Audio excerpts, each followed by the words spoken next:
폐부를 찌르는 고통과 함께 정신이 들었다.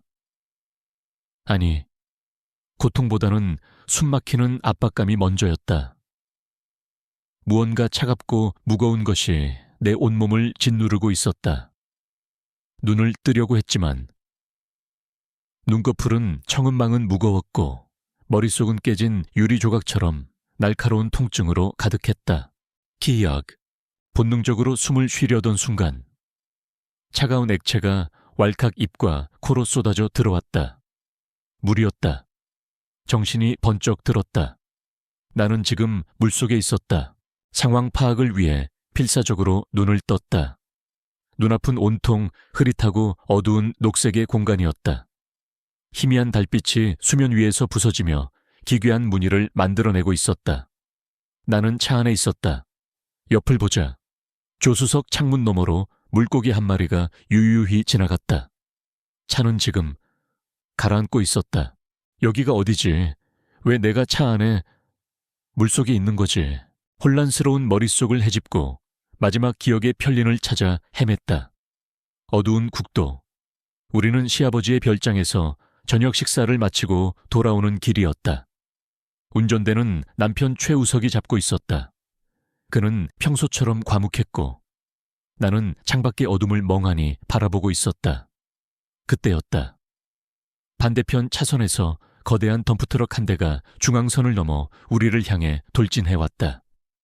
모든 것이 슬로우 모션처럼 보였다.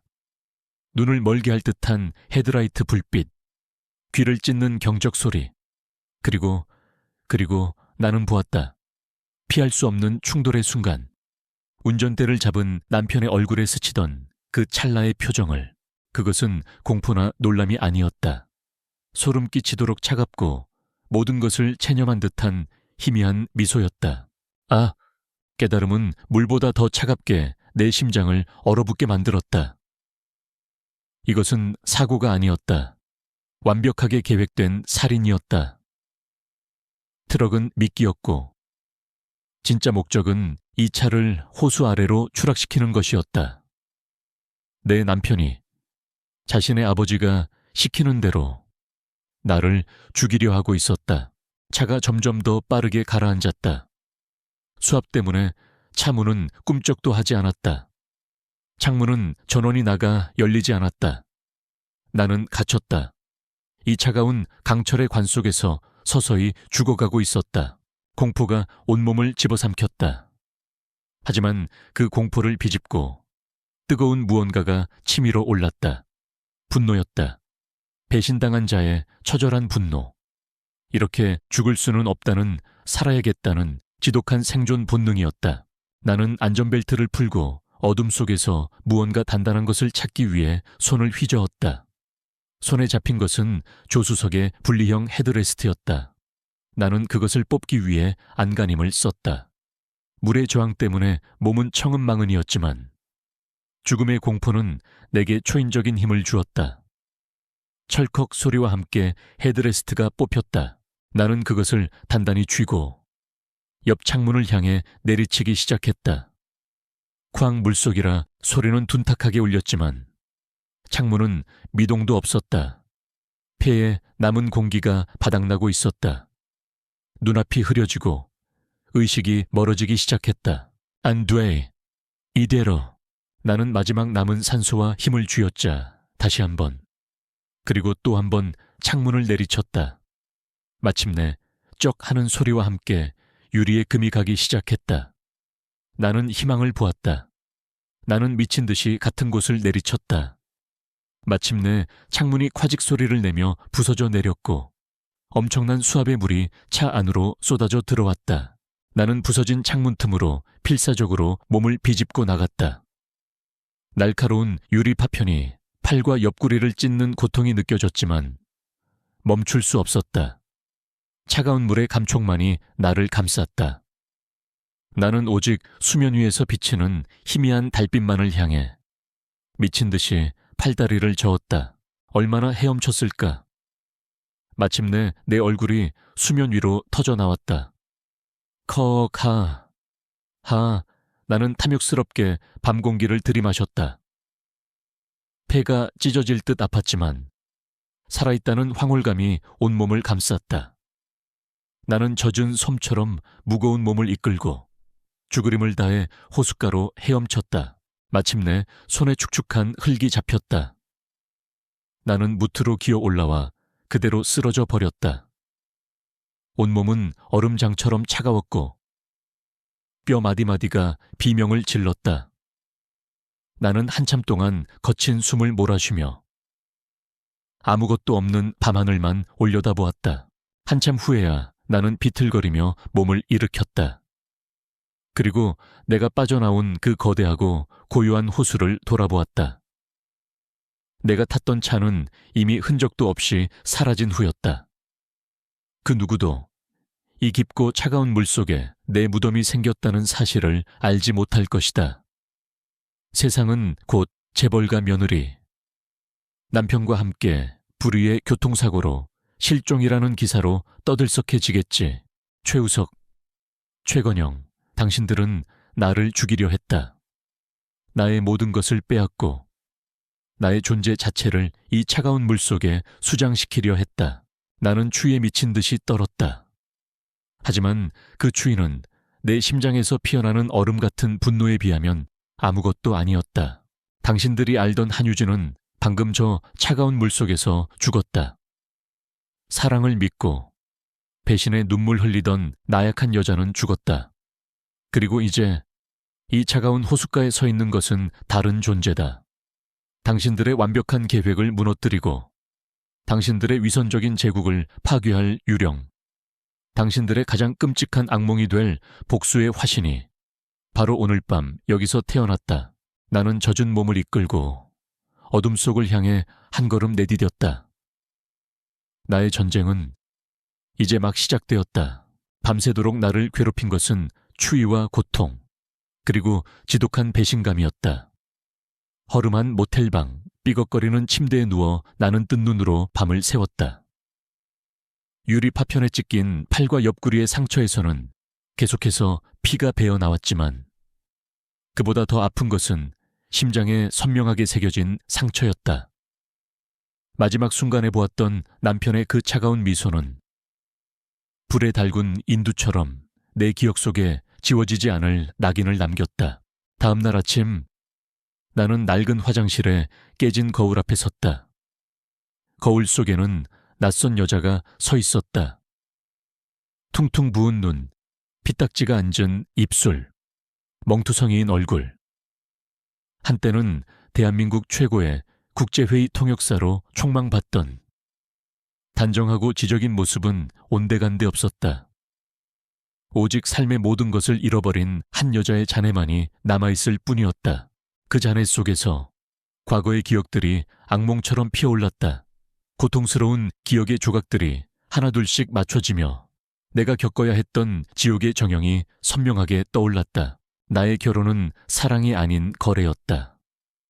아버님의 작은 건설회사가 어려움에 처했을 때 국내 굴지의 건설사 최성건설의 최건영 회장이 구원의 손길을 내밀었다. 그 대가는 그의 외아들 최우석과 나의 결혼이었다. 나는 나의 꿈이었던 통역사 일을 그만두고 화려하지만 차가운 세장 속으로 들어가야 했다. 남편 최우석은 유능한 건축가였다.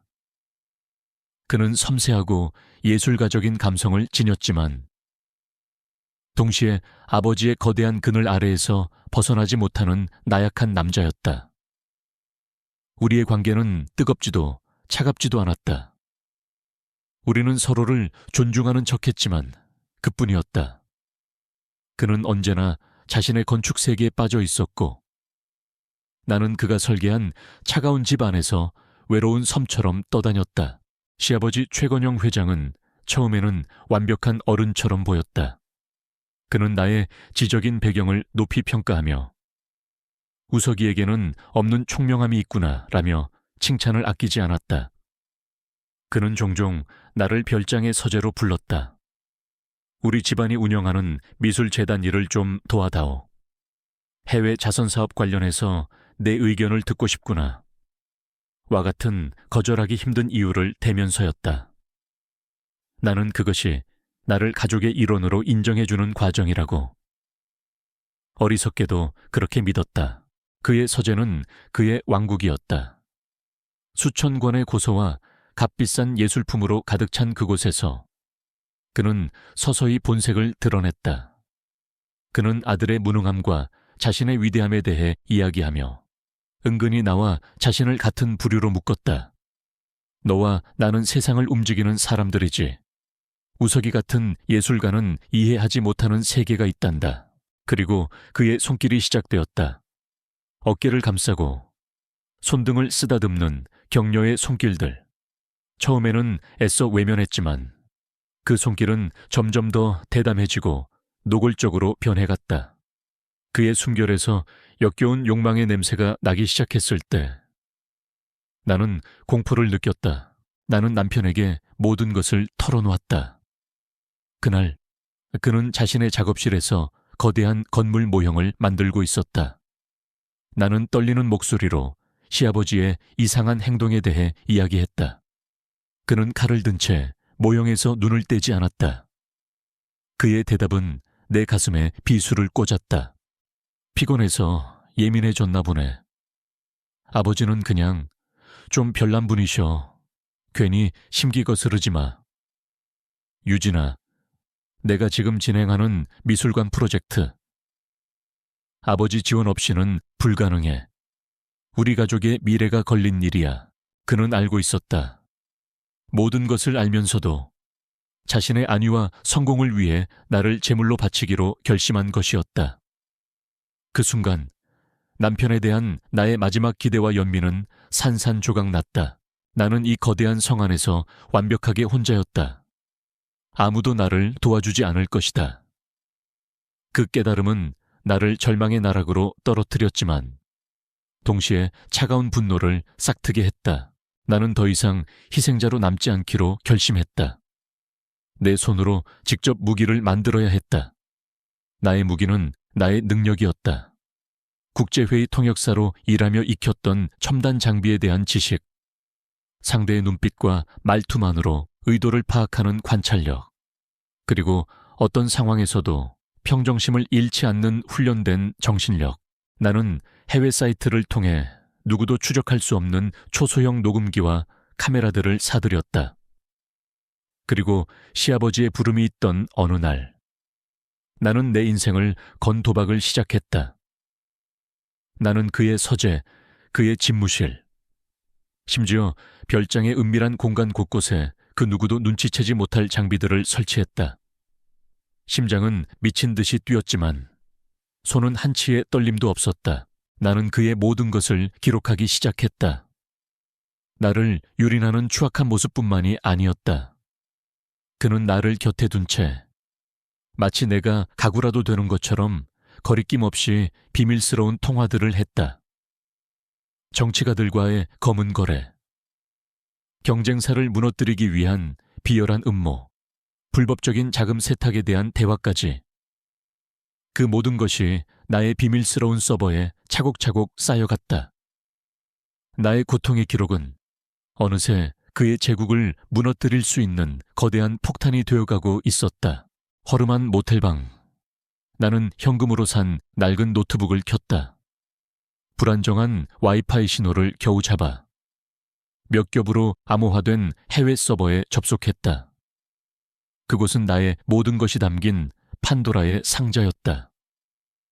혹시라도 그들이 나의 계획을 눈치채고 서버를 삭제했을까봐 손끝이 떨렸다. 마침내 폴더 목록이 화면에 나타났다. GOIGY Political Lobby GOIGY Villa Private MP4 차오아이 Confession MP3 수십 개의 파일들. 나는 그중 음성 파일 하나를 클릭했다. 헤드셋 너머로 시아버지의 오만한 목소리가 흘러나왔다. 김 의원에게는 이번에도 저번처럼 성의를 표시하도록 해. 다음 서울시 재개발 계획안은 반드시 우리가 가져와야 하니까. 나는 파일을 정지시켰다. 심장이 차갑게 뛰었다. 나는 살아남았다. 그리고 나의 무기 또한 안전했다. 나는 깨진 거울 속에 나를 다시 보았다. 상처투성이의 얼굴. 하지만 눈빛은 달랐다. 더 이상 절망과 공포에 질린 희생자의 눈이 아니었다. 그것은 차가운 분노와 강철 같은 결의로 빛나는 복수자의 눈이었다. 최건영, 당신은 나의 지성과 능력을 칭찬했지. 이제 그 능력으로 당신이 평생 쌓아 올린 위선과 탐욕의 성을 어떻게 무너뜨리는지 똑똑히 보여주겠어. 이것은 당신이 시작한 게임이지만 끝내는 것은 내가 될 것이다. 나는 노트북을 덮었다. 이제 전장을 선택할 시간이었다. 허름한 모텔방은 어느새 나의 작전실이 되어 있었다.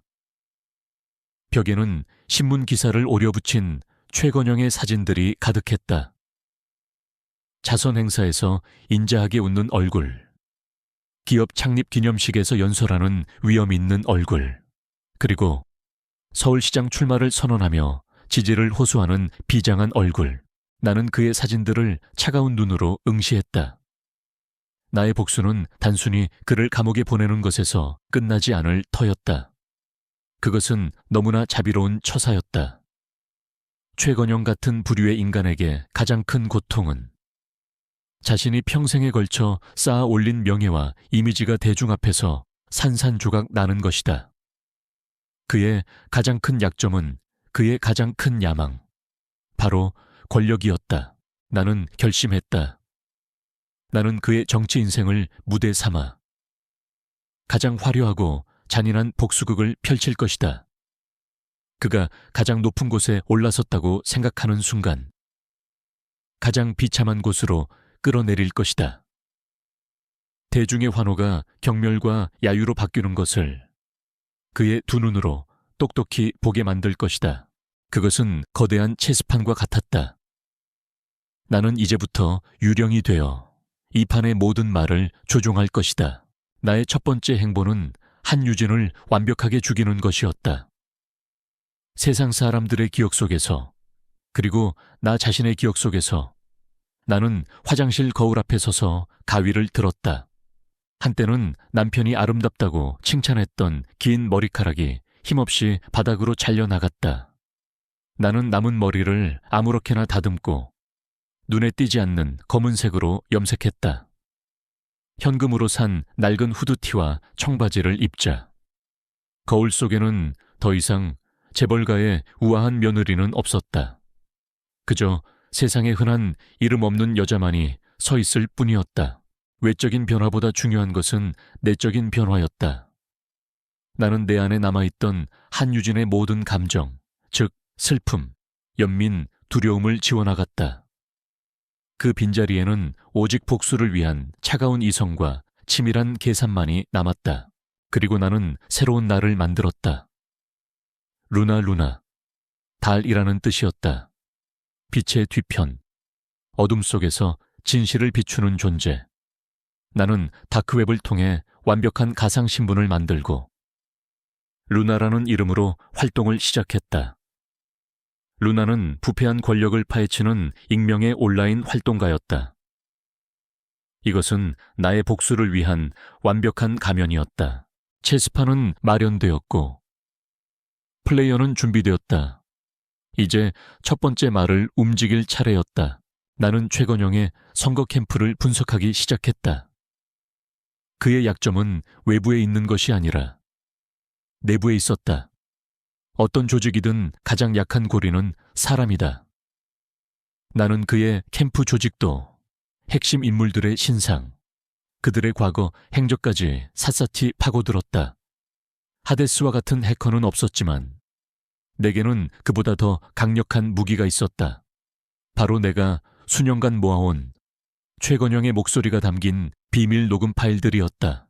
나는 그 파일들 속에서 그가 현재 캠프의 핵심 인물들에 대해 어떻게 생각하는지, 그들의 약점을 어떻게 파악하고 있는지에 대한 단서들을 찾아냈다. 그는 나를 옆에 두고도 마치 내가 존재하지 않는 것처럼 모든 비밀을 떠벌렸던 것이다. 그 오만함이 이제 그의 발목을 잡게 될 터였다. 나는 루나의 이름으로 서울시장 선거와 관련된 여러 온라인 정치 커뮤니티와 SNS 그룹에 가입했다. 나는 섣불리 의혹을 제기하지 않았다. 대신 순진한 시민을 가장하여 질문을 던지기 시작했다. 초혜건영 후보님이 예전에 환경 규제를 어겨서 과징금을 낸 적이 있다는데 사실인가요? 선거 캠프의 회계 책임자가 과거 다른 정치인의 비자금 사건에 연루되었다는 소문이 있던데 아시는 분 계신가요? 나의 질문들은 아주 사소했지만 정확하게 사실에 기반한 것들이었다. 그것들은 거대한 호수 위에 던져진 작은 돌멩이처럼 조용하지만 분명한 파문을 일으켰다. 사람들은 나의 질문에 관심을 갖기 시작했고 댓글을 통해 갑론을박을 벌였다. 최건영의 캠프는 이런 사소한 의혹들까지 해명하느라 진땀을 빼야 했다. 나는 그들의 반응을 보며 캠프의 어느 부분이 가장 민감하게 반응하는지, 어느 지점이 가장 취약한지를 파악했다. 이것은 전투 전의 정찰과 같았다. 적의 방어선을 확인하고 내가 공격할 지점을 찾는 과정. 밤이 깊어졌다. 나는 모텔방의 작은 책상에 앉아 노트북 화면에 떠있는 복잡한 관계도를 내려다보았다. 그것은 나의 체스판이었다. 최건영은 킹, 그의 아들 우석은 나약한 퀸, 그리고 캠프의 핵심 인물들은 비숍과 나이트. 나는 이 모든 것을 잡을 수 있는 보이지 않는 플레이어였다. 나는 모니터에 떠있는 최건영의 웃는 얼굴을 향해 나지막이 속삭였다. 최건영, 당신의 화려한 대관식을 위해 내가 직접 무대를 만들어주지. 당신의 피로 물들 가장 화려한 무대를. 나의 손가락이 키보드 위에서 움직이기 시작했다. 유령의 첫 번째 수가 조용히 놓였다. 온라인 커뮤니티에 던져놓은 작은 돌멩이들은 예상대로 조용한 파문을 일으켰다. 하지만 그것만으로는 부족했다. 찻잔 속의 태풍일 뿐.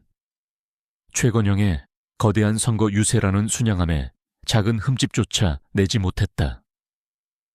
나의 익명의 질문들은 아니면 말고식의 낭설로 치부되었고 그의 선거 캠프는 능숙하게 여론을 조작하여 위기를 잠재웠다. 나는 깨달았다. 유령에게는 목소리가 필요했다. 나의 정보를 진짜 뉴스로 만들어줄 확성기. 대중의 신뢰를 얻을 수 있는 공신력 있는 매체가 필요했다. 하지만 거대 언론사는 이미 최건영의 광고비에 길들여져 있었다. 그들은 결코 진실을 위해 재벌 총수와 맞서 싸우지 않을 것이다. 내게 필요한 것은 돈과 권력에서 자유롭지만 진실에 굶주려 있는 잊혀진 언론인이었다. 나는 다시 한번 최건영의 과거를 파고들었다. 이번에는 그의 사업이 아니라 그의 적들을 찾아 나섰다. 특히 언론계에서 그에 의해 숙청당한 인물들을. 그리고 나는 한 남자를 발견했다. 김덕수, 10년 전 대한민국 최고의 탐사보도 전문기자였던 남자. 그는 당시 최성건설이 시공한 신도시 아파트에 부실 공사 의혹을 끈질기게 파고들었다. 하지만 그는 진실을 밝혀내기 직전 최건영이 쳐놓은 함정에 빠졌다. 최성건설은 그에게 거액의 뇌물을 주려다 실패하자 그가 정보를 미끼로 기업을 협박했다는 역공작을 펼쳤다. 최건영은 언론사와 사법부를 매수했고 김덕수 기자는 한순간에 파렴치한 기레기로 전락하여 업계에서 완전히 매장당했다. 나는 그가 현재 진실의 눈이라는 초라한 이름의 인터넷 언론사를 혼자 운영하고 있다는 것을 알아냈다. 아무도 방문하지 않는 광고 하나 없는 사이트였다. 그는 여전히 싸우고 있었지만 아무도 그의 목소리를 들어주지 않았다. 그는 잊혀진 팬이었다. 바로 이 사람이었다. 나의 총알을 발사해줄 완벽한 사수. 나는 루나의 이름으로 그의 사이트에 있는 제보 메일을 통해 접촉했다. 처음에는 그 역시 나를 무시했다. 수많은 음모론자 중 하나라고 생각했을 것이다. 나는 끈질기게 메일을 보냈다. 10년 전 당신의 모든 것을 앗아간 그 부실 공사 사건의 진실에 대한 증거를 가지고 있습니다. 마침내 그에게서 답장이 왔다. 만나지. 하지만 헛소리면 그냥 돌아가지 못할 줄 알아. 약속 장소는 을지로의 한 낡은 인쇄소, 골목 깊숙한 곳에 있는 작은 찻집이었다.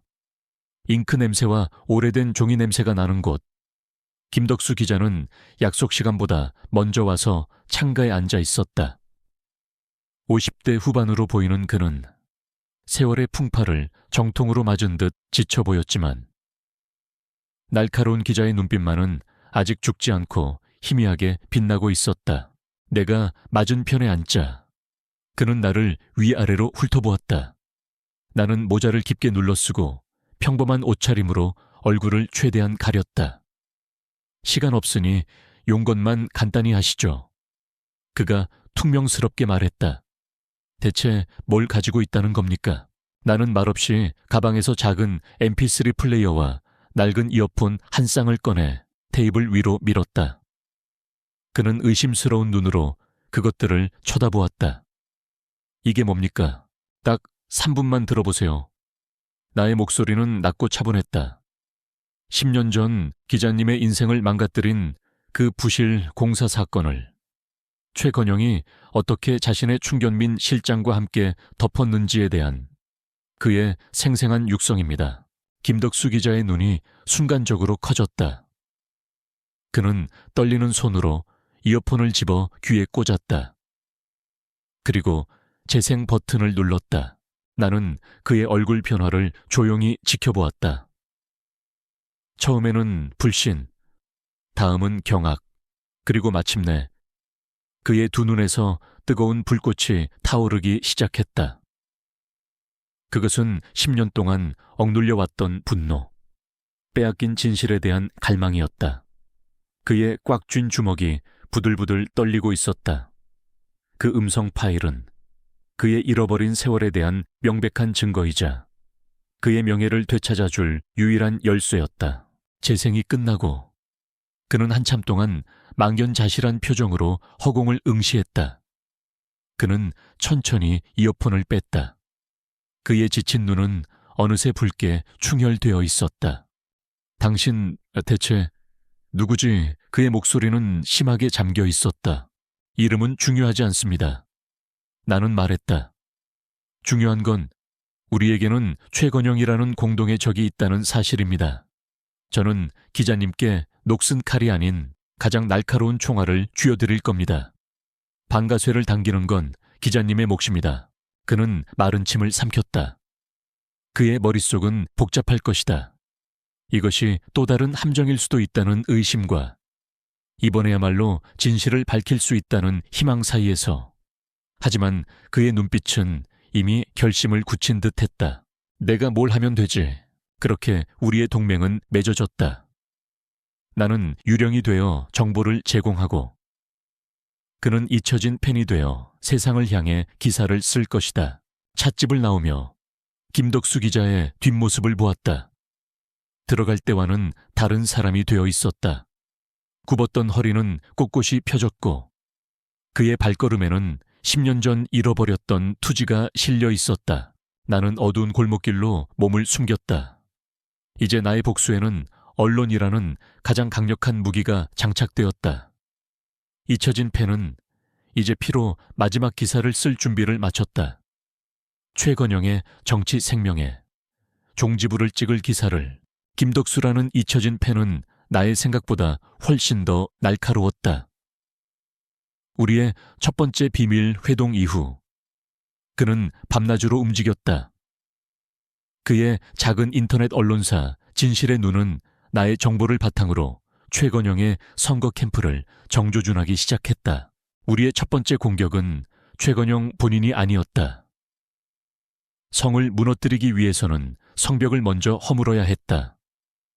나는 우리가 가진 녹음 파일 속에서 최건영이 자신의 핵심 참모들에 대해 평가하고 그들의 약점을 꿰뚫고 있던 대화들을 찾아냈다. 그것은 완벽한 공격 좌표였다. 큰 화제는 눈에 띄지 않는 작은 불씨에서 시작됩니다. 나는 암호화된 메신저를 통해 김 기자에게 나의 전략을 전달했다. 최건영을 직접 공격하면 그는 모든 수단을 동원해 막아낼 겁니다. 대신 그의 수족들을 먼저 쳐서 그를 의심과 공포 속에 고립시켜야 합니다. 첫 번째 타겟은 그의 선거대책본부장이자 오른팔인 박진우였다. 그는 과거 다른 정치인의 선거를 도우며 불법 정치 자금을 수수한 전적이 있었지만 최건영의 비호 아래 교묘하게 법망을 빠져나간 인물이었다. 나는 관련 증거가 담긴 녹취록의 일부를 편집하여 김 기자에게 넘겼다. 며칠 후 진실의 눈에 짧지만 날카로운 단독 기사가 올라왔다. 단독 최건영 캠프 박진우 선대본부장 과거 불법 정치자금 수수 의혹. 꼬리 자르기 될까? 기사는 파장이 크지 않았다. 진실의 눈은 워낙 작은 매체였고 대형 언론사들은 이 기사를 애써 외면했다. 최건영의 캠프는 즉각 전형적인 흑색 선전이며 해당 인물은 이미 법적으로 무혐의 처분을 받았다는 공식 논평을 내고 상황을 무마하려 했다. 겉으로는 그렇게 보였다. 하지만 내부에서는 내가 예상했던 균열이 정확하게 일어나고 있었다. 내가 가진 과거의 녹음 파일 속에서 최건영은 박진우를 언제든 버릴 수 있는 충성스러운 개라고 칭한 적이 있었다. 그는 처음부터 박진우를 완전히 믿지 않았던 것이다. 이번 기사는 그의 의심에 불을 지폈다. 나의 비밀스러운 정보망 과거에 설치했던 녹음 장치들은 캠프 내부의 혼란을 생생하게 전달해 주었다. 최건영은 박진우를 불러 크게 질책했다. 대체 꼬리 관리를 어떻게 했기에 이따위 기사가 나돌아다니는 거야. 이 무능한 자식. 회장님, 이건 명백한 음해입니다. 제가 처리하겠습니다. 처리? 네가 뭘 처리해?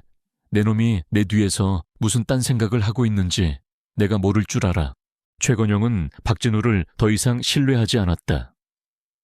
그는 박진우의 모든 업무를 감시하기 시작했고 중요한 결정에서 그를 배제했다. 오른팔에 대한 불신은 곧 조직 전체의 마비로 이어졌다. 나는 멈추지 않았다. 다음 타겟은 캠프의 재정 담당자였다. 나는 그가 비밀리에 거액의 도박빚을 지고 있다는 정보를 김 기자에게 넘겼다. 진실의 눈은 다시 한번 최건영 캠프의 수상한 돈 가방, 도박빚에 시달리는 재정 책임자라는 제목의 기사를 터뜨렸다. 이번에도 캠프는 사실무근이라며 반박했지만 최건영은 그날 밤 즉시 재정 담당자를 해고했다. 불신의 씨앗은 이제 걷잡을 수 없이 퍼져나가고 있었다. 최건영은 자신의 캠프 내부에 배신자가 있다고 확신하기 시작했다. 대체 누가 이토록 내부 정보에 정통한 것인가? 그는 눈에 불을 켜고 내부의 적을 색출하기 시작했다. 한때는 승리를 향한 열정으로 가득했던 선거 캠프는 어느새 서로를 의심하고 감시하는 거대한 밀실이 되어버렸다. 참모들은 서로의 뒤에서 수군거렸고 최건영의 편집증적인 감시 아래 누구도 자유롭게 말하거나 행동할 수 없었다. 그의 리더십은 무너져 내렸고 선거 전략은 방향을 잃고 표류하기 시작했다. 가장 중요한 변화는 외부에서 일어났다.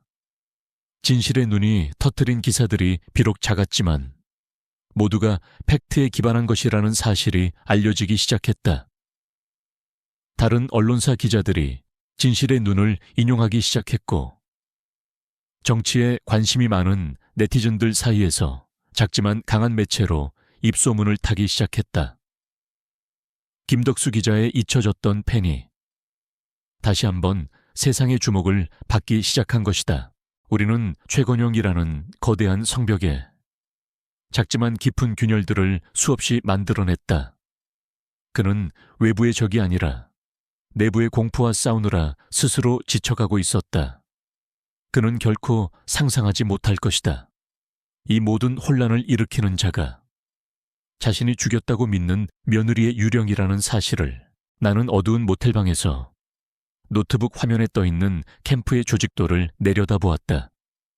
붉은 펜으로 그어진 몇몇 이름들. 그들은 이미 전장에서 이탈했다.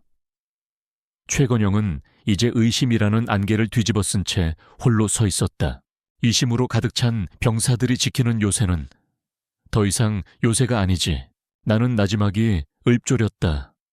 이제 성벽 안으로 직접 들어갈 아군을 만들 차례였다.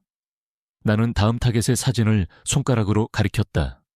그의 이름은 이수호, 최건영 캠프의 20대 소셜미디어 담당 인턴, 정의감에 불타는 순진한 이상주의자.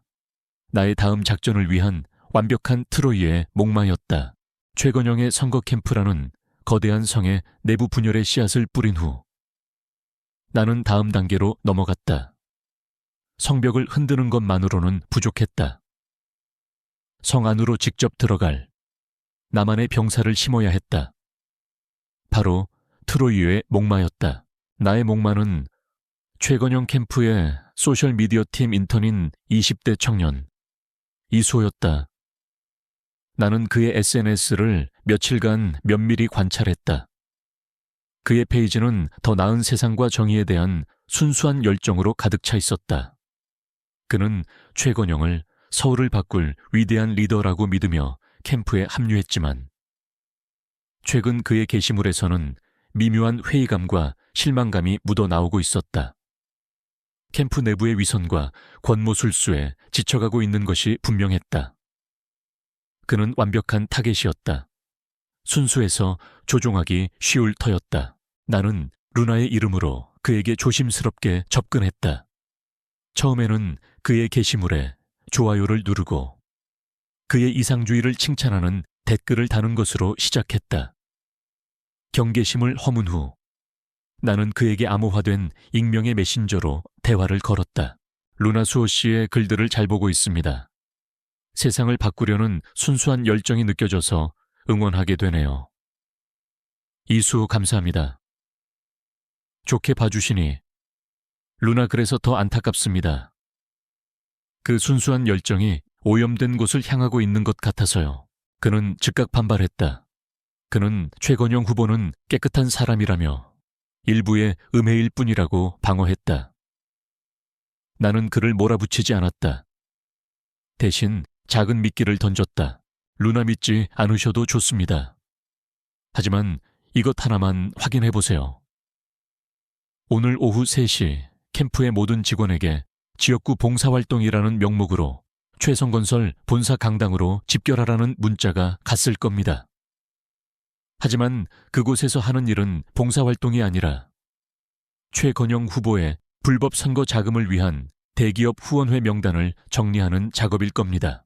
나는 이 정보를 과거 최건영이 민 실장과 나누던 대화 녹음 파일에서 얻었다. 그는 콧방귀를 뀌며 멍청한 인턴 놈들은 주말에 봉사활동 시킨다고 둘러대면 다 믿는다고 말했었다. 내 메시지를 받은 이수호는 한동안 답이 없었다. 그는 분명 반신반의하며 진실을 확인하러 갔을 것이다.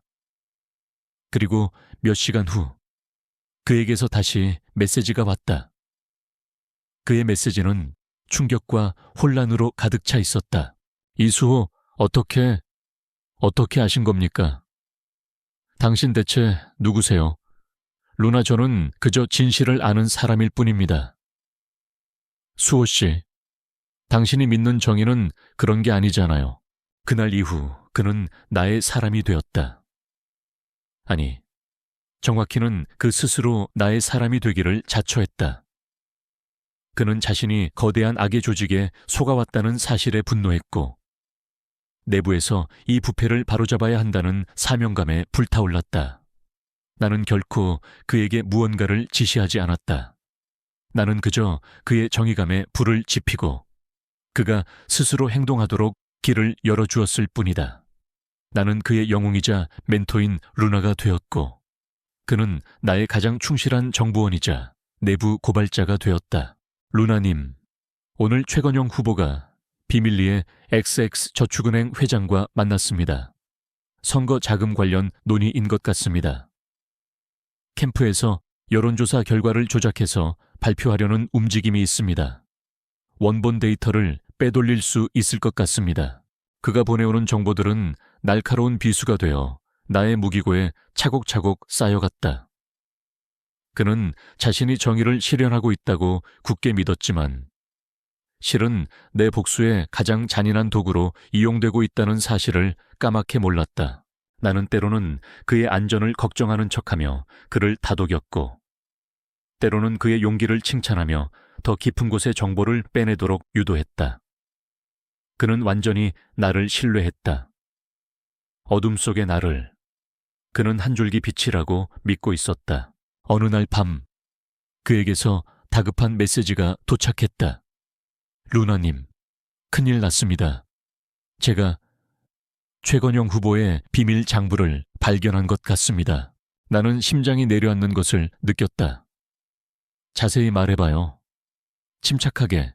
오늘 밤 초에 후보가 캠프의 핵심 관계자 몇 명과 술을 마시고 서류 가방을 사무실에 두고 갔습니다. 저는 야근을 핑계로 사무실에 남아 몰래 그 가방을 열어보았습니다. 그 안에는 기업들로부터 받은 불법 정치 후원금 내역과 그 대가로 약속된 이권사업 목록이 빼곡히 적힌 장부가 들어있었습니다. 사진을 찍어두었습니다. 나는 마른 침을 삼켰다. 이것은 단순한 비리가 아니었다. 최건영의 정치 생명을 단번에 끊어버릴 수 있는 거대한 폭탄이었다. 그리고 나의 트로이아의 목마는 그 폭탄을 내 손에 직접 배달해 준 것이었다. 나는 모니터에 떠있는 사진 파일들을 내려다보았다. 꼼꼼하게 정리된 검은 돈의 기록들. 그 끝에는 최건영의 호탕한 필체의 서명까지 남아있었다. 나는 이소에게 당장 증거를 없애고 아무것도 보지 못한 척하라고 신신당부했다. 그의 정의감은 훌륭한 도구였지만 그가 위험에 처하는 것은 원치 않았다. 그는 아직 쓸모가 많은 말이었으니까. 나는 노트북 화면에 떠있는 정의로운 분노로 가득 찬 그의 프로필 사진을 보며 나지막이 속삭였다. 미안하구나, 젊은이. 내 정의감은 진짜지만 넌 그저 내 복수를 위한 가장 날카로운 칼일 뿐이야. 이제 이 칼로 괴물의 심장을 꿰뚫을 시간이었다. 이수호라는 내부 고발자가 넘겨준 비밀 장부는 내 손에 들린 킹스레이어, 킹스슬레이어, 즉 왕을 죽이는 검이었다. 이제 남은 것은 가장 극적인 순간에 이 검을 휘두르는 일뿐이었다. 서울시장 선거가 코앞으로 다가오고 있었다. 최건영의 지지율은 우리의 공작으로 인해 많이 하락했지만 여전히 경쟁 후보와 박빙의 승부를 벌이고 있었다.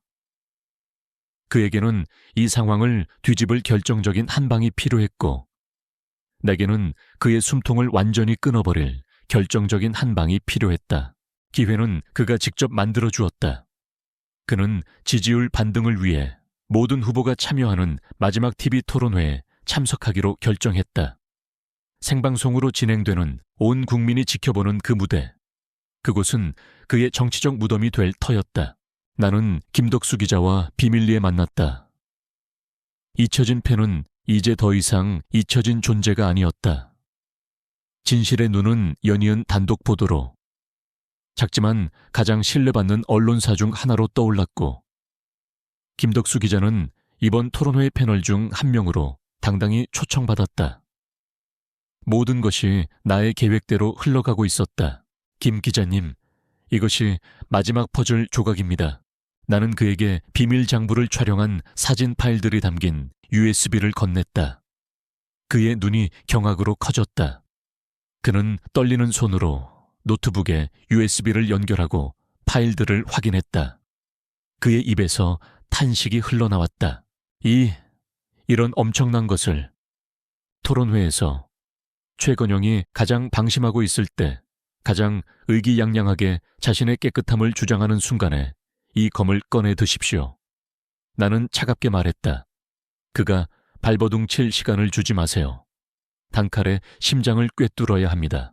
그는 굳은 표정으로 고개를 끄덕였다. 그의 눈에는 10년의 세월을 뛰어넘는 진실을 향한 기자의 투지가 불타고 있었다. 마침내 TV 토론회의 날이 밝았다. 나는 어두운 모텔방에서 홀로 생방송을 지켜보고 있었다. 화면 속 최건영은 자신감에 넘쳤다. 그는 다른 후보들의 공격을 노련하게 받아치며 자신을 부패와 싸우는 정의로운 서민의 아들로 포장하고 있었다. 그의 뻔뻔한 연기를 보고 있자니 헛웃음이 나왔다. 토론회가 막바지에 이르렀을 때 마침내 김덕수 기자의 질문 순서가 돌아왔다. 그는 안경을 고쳤으며 나직하지만 힘있는 목소리로 입을 열었다. 최건영 후보님께 질문 드리겠습니다. 후보님께서는 늘 깨끗한 정치를 강조해 오셨습니다. 그런데 혹시 은성장부라는 것에 대해 들어보신 적이 있습니까? 은성장부. 내가 비밀장부에 붙인 이름이었다. 그 단어를 듣는 순간 최건영의 얼굴이 미세하게 굳어졌다. 하지만 그는 금세 평정을 되찾고 태연하게 대답했다. 금시초문이군요. 김 기자님, 또 어디서 떠도는 흑색 선전을 가져오신 모양인데 그런 식의 질문은. 김덕수 기자는 그의 말을 잘랐다. 제가 지금 그 금시초문이라는 장부의 일부를 가지고 있습니다만 김 기자는 품 안에서 태블릿 PC를 꺼내 들었다. 그 순간 방송국 PD와 약속된 신호에 따라 토론회장의 거대한 스크린과 TV를 지켜보는 모든 시청자의 화면에 장부의 첫 페이지가 클로즈업되어 나타났다.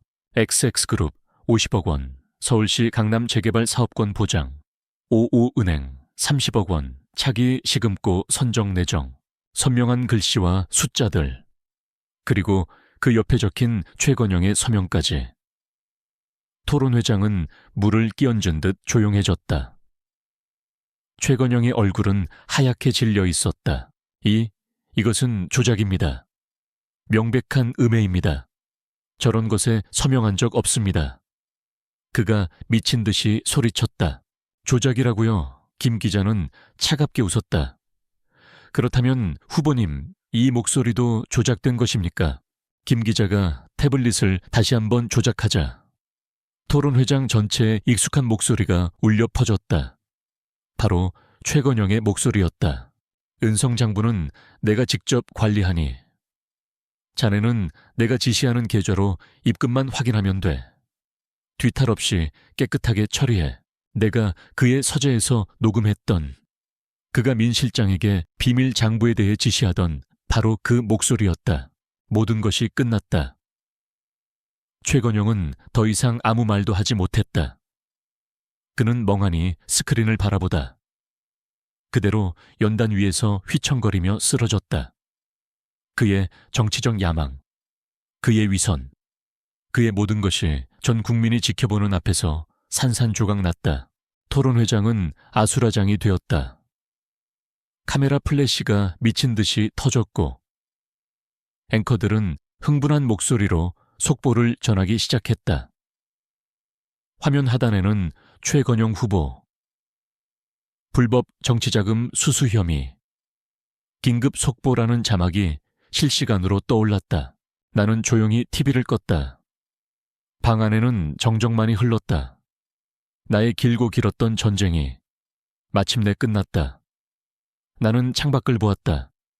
도시의 불빛들이 폭풍이 지나간 후에 고요함처럼 평화롭게 빛나고 있었다. 나는 이겼다. 하지만 승리의 기쁨은 없었다. 그저 모든 것을 끝냈다는 서늘한 해방감만이 나를 감쌌다. TV 토론회에서의 붕괴 이후 최 씨 일가는 완벽한 지옥에 빠졌다. 최건영은 모든 공식직 위에서 사퇴했고 검찰의 소환 조사를 앞두고 자택에 집거했다. 그의 분노는 고스란히 아들인 최우석에게로 향했다. 하데스는 없었지만 나는 여전히 그들의 집안에 심어놓았던 몇 개의 녹음 장치를 통해 내부 상황을 파악할 수 있었다. 집 안에서는 매일같이 고성과 물건이 부서지는 소리가 들려왔다. 이 무능한 놈 내 놈이 내 정보를 빼돌린 거지. 그렇지 않고서야 어떻게... 아니에요. 아버지, 저는 정말... 닥쳐, 내 아들이라고 해서 무사할 줄 알아. 너도 공범이야. 공범. 최우석은 아버지의 광기와 검찰의 수사망 사이에서 완전히 무너져 내리고 있었다. 그의 아름다운 건축 설계 사무소는 문을 닫았고 그는 사회적으로 매장당했다. 한때는 촉망받는 건축가였지만 이제는 살인 미수범의 아들이자 비리 정치인의 공범일 뿐이었다. 그는 절망의 늪에서 허우적거리고 있었다. 이제 내가 그에게 마지막 동아줄을 내려줄 시간이었다. 혹은 그를 더 깊은 늪으로 끌어당길 썩은 나뭇가지일 수도. 나는 익명의 번호로 그에게 문자 메시지를 보냈다. 당신이 설계했지만 결국 당신 것이 될 수 없는 그곳에서 오늘 밤 10시에 기다리지. 당신을 구해줄 마지막 기회를 가지고 당신이 설계했지만 당신 것이 될 수 없는 그곳. 그는 이 말이 자신의 건축 사무소를 의미한다는 것을 금방 알아차렸을 것이다. 그곳은 그의 꿈과 재능의 결정체였지만 결국 아버지의 돈과 권력 없이는 존재할 수 없는 공간이었으니까. 밤 10시. 나는 그의 사무소 문을 손쉽게 열고 안으로 들어갔다. 어둠 속에서 도시의 불빛에 반사된 수십 개의 정교한 건물 모형들이 유령처럼 서 있었다. 그의 좌절된 꿈의 무덤이었다. 나는 그의 사무실 의자에 앉아 조용히 그를 기다렸다. 얼마 후 초췌한 모습의 최우석이 안으로 들어왔다. 그는 어둠 속에 앉아있는 나를 보고 소스라치게 놀랐다. TV 토론회 마지막에 내 목소리가 울려 퍼졌지만 죽은 줄 알았던 아내를 직접 마주하는 것은 전혀 다른 차원의 공포였을 것이다. 유진, 당신 살아 있었어. 그의 목소리는 염소처럼 떨렸다. 나는 아무 말 없이 그를 응시했다. 그의 눈에 비친 것은 공포와 죄책감, 그리고 아주 약간의 희망이었다. 그는 내가 자신을 구원해주러 왔을지도 모른다고. 어리석은 기대를 하고 있는 것이 분명했다. 놀랄 시간 없어. 최우석, 나는 얼음처럼 차가운 목소리로 말했다. 네 상황이 어떤지는 너 자신이 가장 잘 알 테니. 나는 자리에서 일어나 그에게 다가갔다. 그는 겁에 질려 뒷걸음질 쳤다. 아버지는 끝났어. 그리고 넌 공범이야. 살인미수, 정치자금법 위반. 평생을 감옥에서 썩게 되겠지. 네가 사랑하는 이 멋진 건물들도 다시는 네 손으로 설계하지 못할 거고. 나는 그의 책상 위에 놓인 미술관 모형을 손가락으로 툭 건드렸다. 난 당신을 파멸시킬 생각은 없어. 내 재능은 아까우니까 난 당신 아버지만 완벽하게 지옥으로 보내면 돼. 그의 눈이 흔들렸다. 내가 뭘 어떻게... 나한테 협력해. 나는 그의 눈을 똑바로 보며 말했다. 아버지를 배신하고 그의 모든 죄를 증언해. 그럼 내가 당신을 피해자로 만들어주지.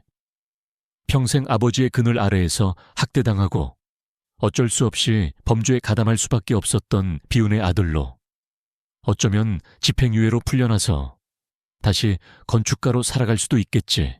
그것은 악마의 속삭임이었다. 하지만 절망에 빠진 그에게는 구원의 목소리처럼 들렸을 것이다. 내가 뭘 하면 되지? 그가 마침내 물었다. 내가 가진 증거는 디지털 파일이야. 아버지는 어떻게든 조작이라고 우길 거다. 그걸 완벽하게 만들려면 원본이 필요해. 은성장부 원본. 아버지는 절대 그걸 파기하지 않았을 거다. 그의 모든 것이 담겨 있으니까. 어디에 있지? 최우석의 얼굴은 극심한 고뇌로 일그러졌다. 아버지에 대한 마지막 남은 혈육의 정과 자신의 삶을 구하고 싶은 이기적인 욕망 사이에서의 처절한 갈등. 그는 자신의 주변에 놓인 건물 모형들을 둘러보았다. 그의 인생, 그의 꿈, 그의 모든 것이었다. 마침내 그는 결심했다. 그는 고개를 떨군 채 거의 들리지 않는 목소리로 속삭였다. 별장, 아버지 서재에 있는 비밀금고 벽난로 뒤편에 숨겨져 있어 모든 것을 말했다. 그는 자신의 아버지를 내게 팔아넘겼다. 나는 내가 원하던 답을 얻었다. 나는 더 이상 그에게 아무 말도 하지 않았다. 동정심도 경멸도 느껴지지 않았다. 그는 그저 내 복수극의 마지막 무대 장치를 옮겨준 겁 많은 인부일 뿐이었다. 나는 몸을 돌려 사무실을 나가려 했다.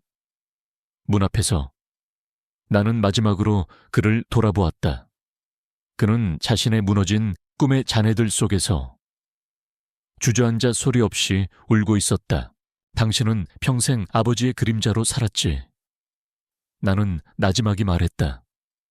이제 그 지긋지긋한 그림자를 당신 손으로 직접 치우는 거야. 나는 어둠 속으로 사라졌다. 그를 그의 꿈의 무덤 속에 홀로 남겨둔 채 이제 마지막 퍼즐 조각이 내 손에 들어왔다. 괴물의 심장을 꺼낼 시간이 마침내 다가오고 있었다. 최우석에게서 비밀 금고의 위치를 알아낸 후 나의 복수극은 마지막 장을 향해 치달았다. 디지털 증거만으로는 부족했다. 최건영은 분명 자신의 권력과 돈을 이용해 모든 것을 조작된 음모로 몰아갈 것이다. 그에게 최후의 일격을 날리기 위해서는 그의 죄악이 낱낱이 기록된 은성 장부, 원본이 반드시 필요했다. 문제는 그 장부가 있는 별장이었다. 최건영은 자택에 연금된 상태였고 별장은 외부인의 출입이 철저히 통제되고 있었다. 정면으로 침투하는 것은 불가능했다. 호랑이를 잡으려면 호랑이를 굴 밖으로 끌어내야 했다. 나는 김덕수 기자와 함께 마지막 작전을 계획했다. 유령 사냥 작전이었다. 우리는 루나의 이름으로 검찰 내부에 은밀하게 정보를 흘렸다. 최건영이 최측근을 통해 해외로 밀항을 준비 중이며 증거 인멸을 위해 내일 오전 10시 최성건설 본사 지하 비밀 창고에서 중요 서류들을 파기할 예정이라는 아주 구체적이고 그럴듯한 거짓 정보였다. 검찰은 미끼를 물었다. 다음 날 오전 최건영에게 긴급 소환장이 발부되었고 동시에 최성건설 본사에 대한 대대적인 추가 압수수색이 시작되었다. 최건영은 변호인단을 이끌고 분노에 차 검찰로 향했고 그의 저택을 지키던 경호 인력 대부분도 본사로 차출되었다. 별장은 텅 비었다. 호랑이는 굴을 비우고 사냥터로 나갔다. 이제 유령이 그 굴을 차지할 시간이었다. 나는 검은 옷으로 온몸을 감싸고 최우석이 알려준 보안 시스템의 사각지대를 통해 안으로 들어갔다. 몇 달 만에 다시 밟는 그곳의 공기는 여전히 역겨웠다. 나의 모든 고통이 시작된 지옥. 나는 한치의 망설임도 없이 곧장 그의 서재로 향했다. 서재 문을 열자 익숙한 가죽과 낡은 종이 냄새가 나를 맞았다. 모든 것이 그대로였다. 나를 유린했던 소파, 값비싼 그림들, 그리고 벽난로. 나는 벽난로 앞에 섰다. 심장이 거세게 뛰었다. 이곳은 나의 가장 끔찍한 트라우마가 새겨진 장소였다. 과거의 기억들이 망령처럼 피어오르며 나의 발목을 잡으려 했다. 눈을 감자 그의 비웃음 소리와 역겨운 숨결이 느껴지는 듯했다. 나는 고개를 흔들었다. 나는 더 이상 그때의 한유진이 아니야. 나는 차가운 이성으로 공포를 억눌렀다. 나는 더 이상 이곳의 희생양이 아니었다. 나는 이곳의 모든 비밀을 거두어 갈 집행자였다. 나는 최우석이 알려준 대로 벽난로의 세 번째 벽돌을 눌렀다. 드르륵 하는 소리와 함께 벽난로 뒤편의 벽이 옆으로 미끄러지며 숨겨진 공간을 드러냈다. 그 안에는 육중한 강철 금고가 있었다.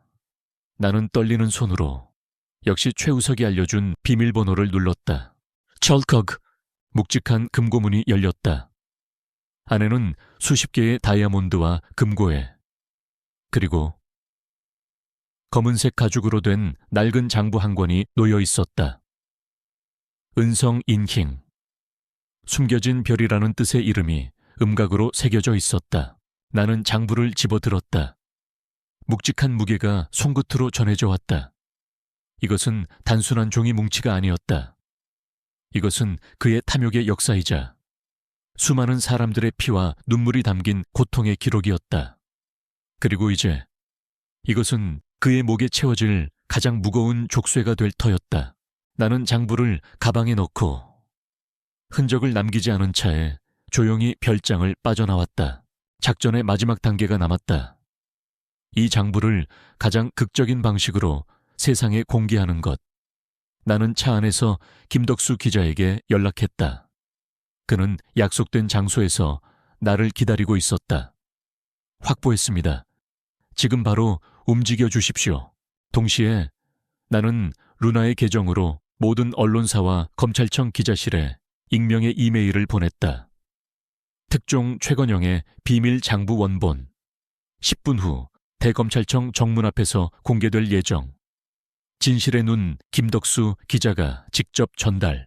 대검찰청 앞은 순식간에 아수라장이 되었다. 소문을 듣고 달려온 수백 명의 기자들로 인산인해를 이루었다. 잠시 후 김덕수 기자가 굳은 표정으로 인파를 뚫고 나타났다. 그의 손에는 검은색 가죽 장부가 들려 있었다. 이것이 최건영 회장의 모든 범죄가 기록된 은성 장부 원본입니다. 그가 장부를 높이 치켜들자 수백 개의 카메라 플래시가 밤처럼 터져 나왔다. 그 장면은 대한민국 전체에 생중계되고 있었다. 김 기자는 기자들의 질문을 뒤로 한 채 굳건한 발걸음으로 검찰청 계단을 올라가 기다리고 있던 수사팀장에게 장부를 직접 건넸다. 그 누구도 빼돌리거나 조작할 수 없는 완벽한 증거의 인수인계였다. 같은 시각 검찰의 유령 사냥. 작전이 빈손으로 끝나고 분노에 차 별장으로 돌아오던 최건영은 집 앞에서 기다리고 있던 다른 수사팀과 마주쳤다. 수사팀장은 그에게 다가가 차갑게 말했다. 최건영 씨, 은성 장부 원본이 확보되었습니다. 당신을 증거인멸 및 추가 뇌물, 공여 혐의로 긴급 체포합니다. 최건영의 얼굴에서 모든 핏기가 사라졌다. 그는 믿을 수 없다는 듯 거짓말, 내 장부를 누가? 라고 외치며 발악했다. 그의 마지막 저항은 수갑이 채워지는 차가운 금소금과 함께 허무하게 끝났다. 나는 그 모든 광경을 멀리 떨어진 언덕 위의 차 안에서 지켜보고 있었다.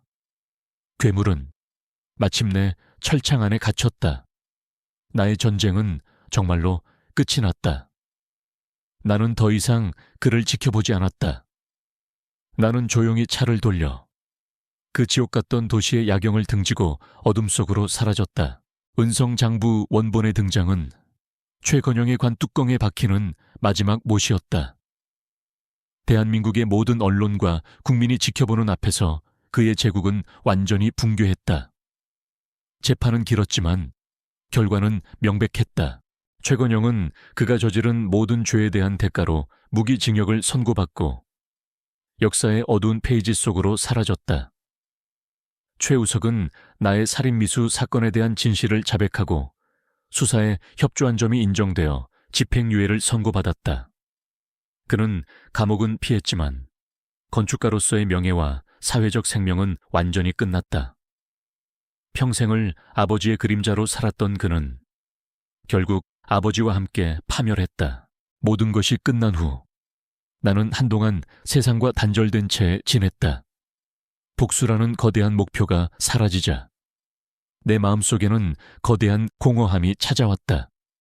나를 살게 했던 지독한 증오와 분노가 빠져나간 자리는 텅 비어버린 폐허와 같았다. 나는 그 폐허 속에서 아주 오랜 시간 잠을 잤다. 얼마의 시간이 흘렀을까? 나는 마지막으로 정리해야 할 일들이 남아있다는 것을 깨달았다. 나는 김덕수 기자를 만났다. 그는 더 이상 어두운 찻집에 지친 중년이 아니었다. 진실의 눈은 대한민국에서 가장 주목받는 탐사보도 전문 매체가 되었고, 그는 존경받는 언론인으로 재기했다. 우리는 서울이 내려다 보이는 작은 레스토랑에서 마주 앉았다. 덕분에 10년 묵은 한을 풀었습니다. 그가 나에게 깊이 고개를 숙였다. 이 은혜는 평생 잊지 않겠습니다. 앞으로 어떤 도움이 필요하시든. 아니요. 나는 그의 말을 부드럽게 잘랐다. 기자님이야말로 제 목소리가 되어주셨습니다. 이제 각자의 삶으로 돌아갈 시간이에요. 저는 이제 유령이 아니라 사람으로 살고 싶습니다. 우리는 악수를 나누고 헤어졌다. 복수라는 길 위에서 만났던 우리의 기묘한 동맹은 그렇게 각자의 명예를 되찾는 것으로 끝이 났다. 그리고 나는 마지막 서류에 서명했다. 최우석과의 이혼 서류였다. 최유진이라는 이름이 법적으로 완전히 사라지고 나는 완벽한 한유진이 되었다. 더러운 과거와 나를 묶고 있던 마지막 쇠사슬이 그렇게 끊어졌다. 모든 것을 정리한 어느 날 나는 서울의 국립중앙도서관을 찾았다. 나는 거대한 서가 사이를 천천히 걸었다. 수십만 권의 책들이 뿜어내는 고요한 지성의 향기가 나를 감쌌다. 세상의 모든 역사와 이야기가 잠들어 있는 곳. 이곳에서 나는 압도적인 평온함을 느꼈다. 나는 햇살이 잘 드는 창가 자리에 앉았다. 지난 몇 년간의 시간을 돌이켜보았다. 복수는 내게 무엇을 남겼을까? 그것은 나의 상처를 치유해주지 않았다. 잃어버린 시간을 되돌려주지도 않았다. 하지만 복수는 내게 정의를, 그리고 자유를 주었다. 내 인생을 갉아먹던 거대한 암덩어리를 내 손으로 직접 도려낼 수 있는 기회를 주었다. 나는 이제 더 이상 누군가의 아내도 며느리도 아니었다. 나는 더 이상 복수라는 무거운 갑옷을 입은 유령도 아니었다. 나는 그저 한유진이었다. 상처는 깊지만 그럼에도 불구하고 살아남은 한 사람. 그리고 이제부터 새로운 이야기를 써 내려가야 할 한 사람이었다. 나는 가방에서 텅 빈 새 노트와 펜 한 자루를 꺼냈다. 이 글을 읽고 있는 누군가에게 나의 마지막 이야기를 전하고 싶다. 만약 당신이 거대한 벽 앞에서 좌절하고 있다면, 세상이 당신의 진실을 외면한다고 느낀다면 기억해 주길 바란다. 지식은 힘이고 진실은 당신의 가장 날카로운 무기다. 배우는 것을 멈추지 말고 당신의 목소리를 내는 것을 두려워하지 마라. 당신의 인생은 한 권의 책이다. 그 누구도 당신의 이야기를 대신 써줄 수 없다. 다음 페이지를 넘기고 새로운 문장을 쓸 수 있는 권리는 오직 당신에게만 있다.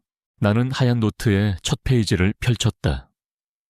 창밖의 햇살이 눈부시게 쏟아져 들어와 나의 빈 페이지를 환하게 비추었다. 나는 아주 오랜만에 진심으로 미소 지었다. 그리고 나의 새로운 이야기를 쓰기 위해 조용히 펜을 들었다.